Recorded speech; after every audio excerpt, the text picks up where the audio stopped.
Pour clôturer cette journée, merci d'accueillir sur scène le Head of Startup Business Development and Partnerships de Google, François Braque, et la directrice de Madines, Anaïs Richardin. Bonjour à tous. Bonjour à tous. Je suis ravie d'être avec François ce soir pour vous présenter cette première édition du projet Moonshot. Alors du coup, ça fait plusieurs mois qu'on travaille ensemble sur ce projet. François, pourquoi est-ce que c'est important pour Google ? Alors le projet Moonshot est important parce qu'il met en lumière à la fois des entreprises qui ont une dimension internationale et aussi elle met en avant le dynamisme d'écosystèmes locaux en dehors de Paris. C'est vrai qu'on a fait ce constat il y a maintenant quelques temps. On voit qu'il y a un dynamisme absolument incroyable aujourd'hui en France autour des startups. On est passé de quasiment dernier de la classe il y a quelques années à maintenant premier de la classe avec un volume de startups accompagné et financé qui est extrêmement important. Mais on voit qu'il y a quand même des points d'attention, notamment au sujet de l'export et au sujet des régions. On voit que aujourd'hui, les startups françaises ont du mal à grandir, et notamment à l'international. Et donc, on a créé chez Google un programme qu'on a appelé Scale Up qui aide les startups à grandir à l'international. Et puis, phénomène nouveau, c'est l'émergence des régions. On voit que les régions, aujourd'hui, portent l'innovation et tout ce qui est écosystème financier et également scolaire. Et donc, on a voulu, au travers de ce projet, mettre en avant ces deux dimensions, à la fois l'international et les régions. Ok. Et alors du coup, c'est quoi concrètement un moonshot ? Alors un moonshot, c'est un terme qu'on utilise beaucoup chez nous. C'est un terme qui qualifie des projets qui sont à la fois innovants, mais qui vont avoir un impact qui va toucher des millions, voire des centaines de millions de personnes. On a même un test qu'on appelle le test de la brosse à dents. Si votre projet, votre programme va être utilisé plusieurs fois par jour par des centaines de millions de personnes, comme l'est une brosse à dents, c'est un moonshot, et c'est ça qu'on cherche aujourd'hui avec Madines en région. Alors du coup, on est allé en région, on est allé identifier les startups qui nous semblaient les plus pertinentes dans 5 villes de France. Donc, nous sommes allés à Nantes, à Bordeaux, à Montpellier, à Lyon et à Lille. Et du coup, ce soir, donc, les 5 startups finalistes de chacune des villes vont venir pitcher pendant 2 minutes. Et à la fin, nous découvrirons qui est le grand gagnant et que gagne le vainqueur ce soir. Alors, le vainqueur va gagner plusieurs choses. Il va gagner 2 façons d'accélérer sa croissance. La première façon, c'est un plan de communication avec Madines qui va lui donner beaucoup de visibilité, qui va lui permettre d'exister et d'émerger dans un écosystème qui est de plus en plus dense. Et puis la deuxième offre, c'est d'aller aux États-Unis dans un incubateur Blackbox Connect pour rejoindre un programme de 2 semaines dans lequel il va, de façon très intensive, être exposé à des entrepreneurs internationaux et des entrepreneurs de la Silicon Valley pour comprendre quels sont les fonctionnements à la fois de financement et de croissance là-bas, les ramener en France et faire grandir son entreprise en France pour devenir internationale. Ok. Alors nos finalistes sont en coulisses. Ils doivent être en train de se préparer. Je pense qu'on peut commencer. Est-ce qu'on a le premier finaliste qui est... Alors le premier finaliste nous vient de Nantes. C'est la société Gens de Confiance qui est représentée par Nicolas. Nicolas, à vous.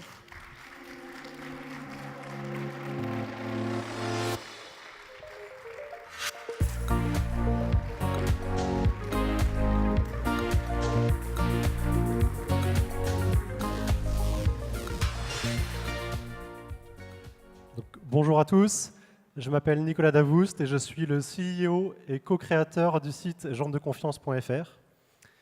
Gens de Confiance, c'est un réseau, un site de petites annonces qui apporte un niveau de sécurité et de confiance considérablement supérieur, radicalement supérieur à toutes les autres plateformes du marché.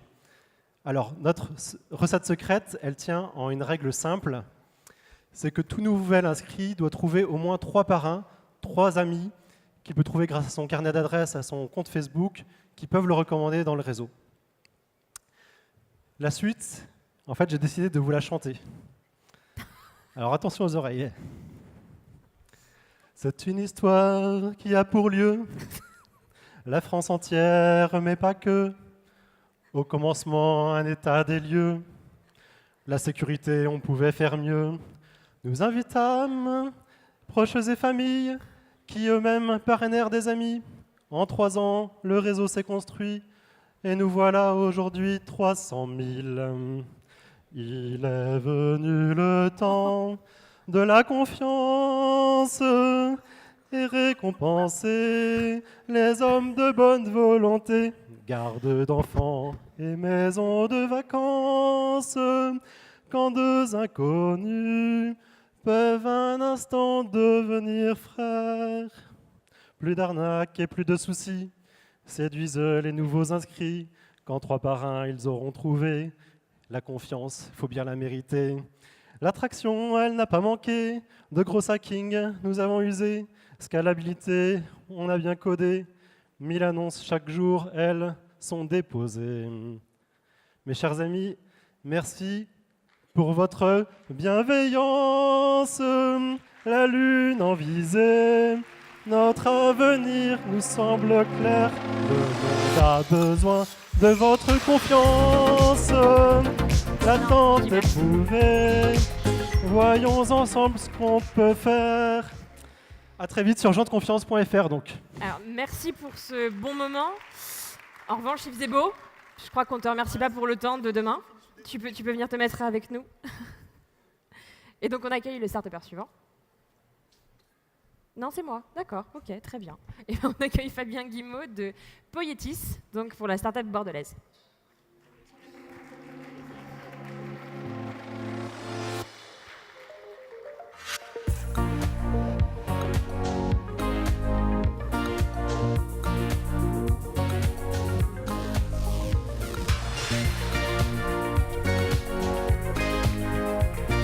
Pas de petits chants.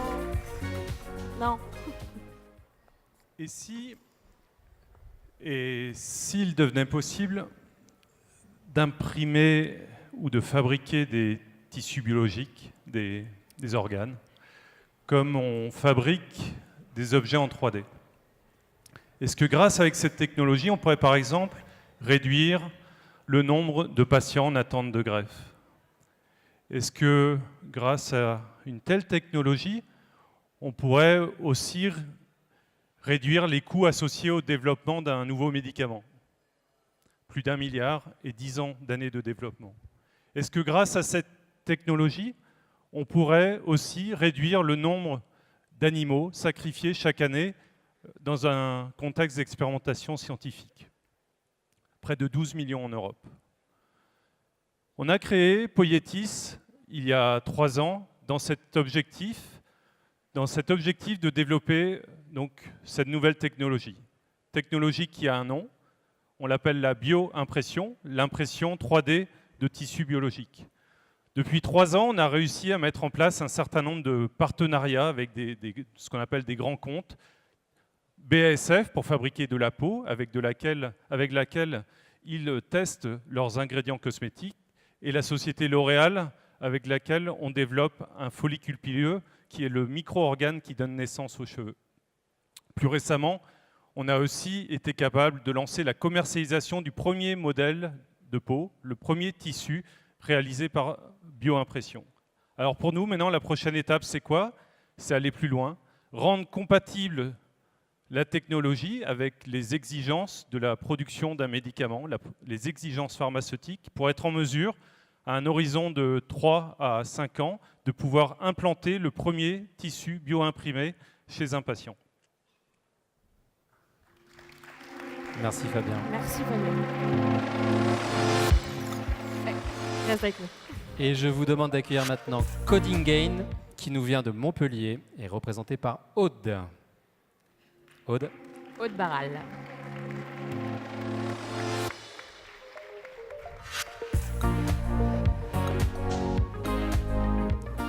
Bonsoir à tous.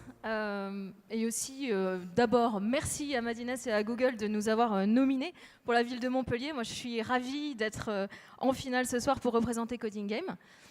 D'autant que je suis la seule femme à pitcher, donc je suis encore particulièrement plus fière.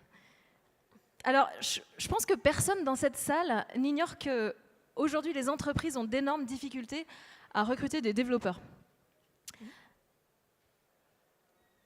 Donc, c'est difficile de les trouver, c'est aussi difficile d'estimer leur niveau de compétences techniques.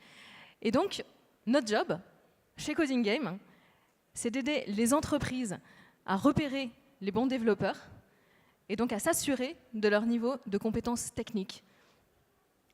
Donc, aujourd'hui, Coding Game, c'est une communauté d'1 million de développeurs dans 175 pays.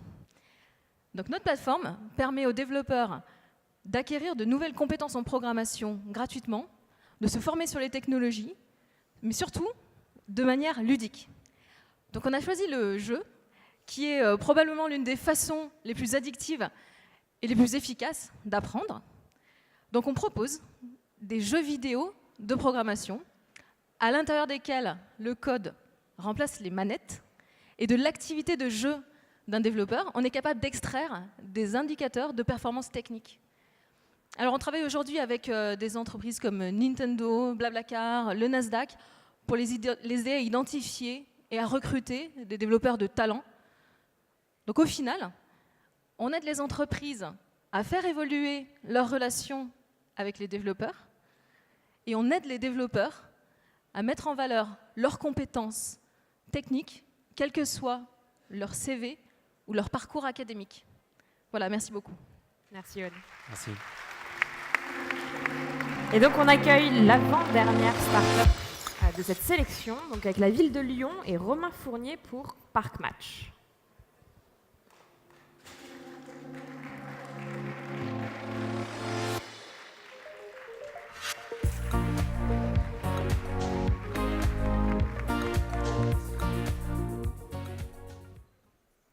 Alors bonjour à tous, moi je m'appelle Romain Fournier et je suis cofondateur de Park Match.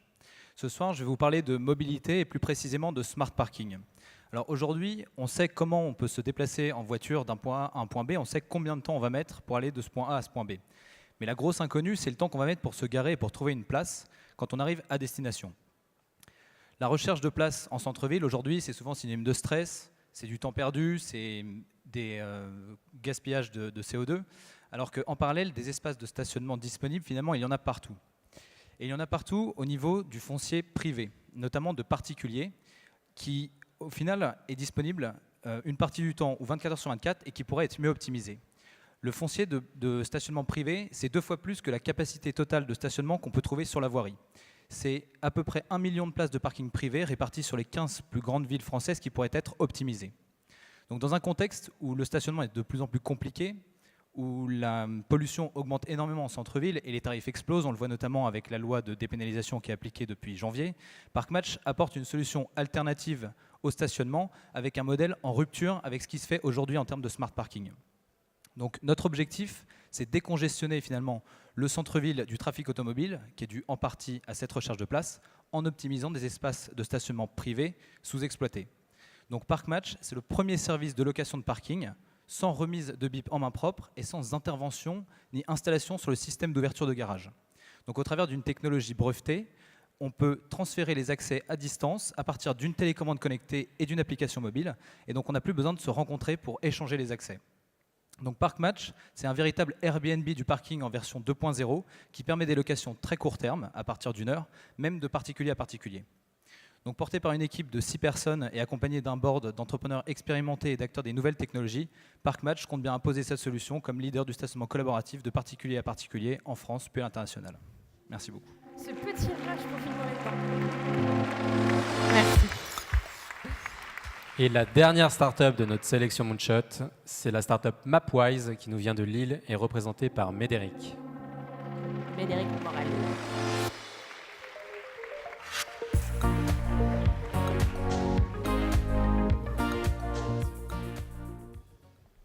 Bonsoir, Médéric Morel, donc je suis le cofondateur de Mapwise. Donc Mapwise, c'est une plateforme de cartographie à l'intérieur des bâtiments. Aujourd'hui, on a tous l'habitude d'utiliser de la cartographie, typiquement Google Maps, pour s'orienter dans la rue ou en voiture, mais on n'a pas ce type de service à l'intérieur des bâtiments. Donc nous, notre ambition, c'est de fournir une plateforme qui va permettre d'importer et de gérer les plans à l'intérieur des bâtiments et d'y ajouter ensuite des informations dynamiques.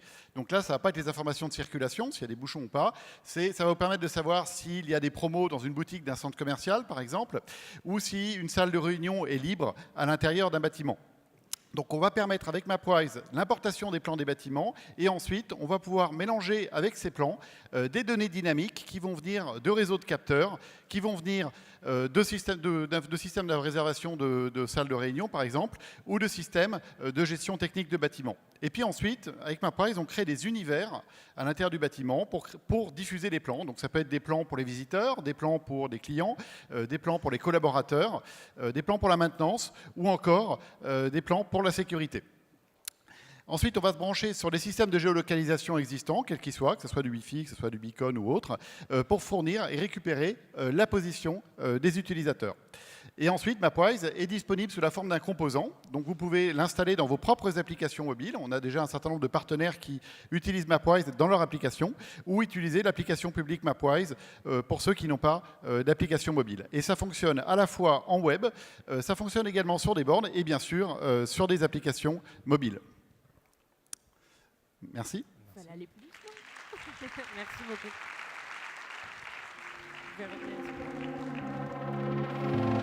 Merci à tous. Merci à tous pour vos pitchs. Donc on a 5 startups finalistes ce soir. Il y a eu plusieurs dizaines de milliers de votes sur Internet de la part de nos lecteurs pour élire donc chacune de ces startups finalistes pour chacune des villes. Et aujourd'hui, sans plus attendre, nous allons vous dévoiler le nom de la grande gagnante. Alors, il n'y a pas d'enveloppe, il n'y a pas de stèle, il n'y a pas de cérémonie des Oscars. Il y a un trophée quand même, il y a un trophée qui va venir. Mais c'est vrai que le choix était difficile parce que toutes les startups sont très jolies. On a vu plusieurs centaines de startups. Là, on en a 5, donc déjà, vous avez passé une première sélection. Et la startup gagnante, c'est la startup Poietis qui vient de Bordeaux, et qui, du coup, va aller aux États-Unis dans un programme d'immersion de 2 semaines, un programme très intensif, en immersion totale. Mais j'espère qu'il va te transformer et tu vas revenir plein de belles idées. Merci. Félicitations à tous. Félicitations. Alors évidemment, chez Madines, on vous suit tous de très près, et d'autant plus maintenant. On continuera évidemment à vous suivre. Donc c'était une première édition de ce projet Moonshot. On est ravis d'avoir été partenaire de Google sur ce sujet. On remercie évidemment tous les jurés de chacune des villes qui se sont mobilisés en un temps record pour monter ce projet et pour répondre à nos requêtes.